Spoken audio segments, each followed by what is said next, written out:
India रे investment रा ज्वर चली मार्च 2020 रे 4.1 करोड़ डिमाट अकाउंट थिला आउ एबे 20.7 करोड़ आज्ञा हाँ 5 वर्ष रे 405% growth 110 million Indian stock market रे आउ 100 मिलियन क्रिप्टो मार्केट रे इन्वेस्टमेंट करूछंती किंतु सत्य कोन जानिले आपण आश्चर्य हेबे।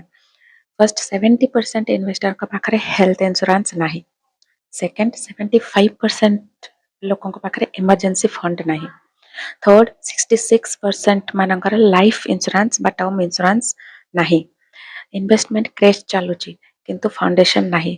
सेव करंतु इन्वेस्टमेंट करंतु किंतु लोन बा इंश्योरेंस बिना एही सब होची मीनिंगलेस। सठिक इन्वेस्टर होची सीए जे फर्स्ट लोन नेबा समाप्त करे 6 ରୁ 12 मास पर्यंत इमरजेंसी फंड तैयारी करे। थर्ड हेल्थ और टर्म इंश्योरेंस निश्चित रखे। अवेयरनेस अच्छी किंतु हमारा एग्जीक्यूशन नहीं। जानिले केवल नुहे आपण मान को काम करिबा आवश्यक।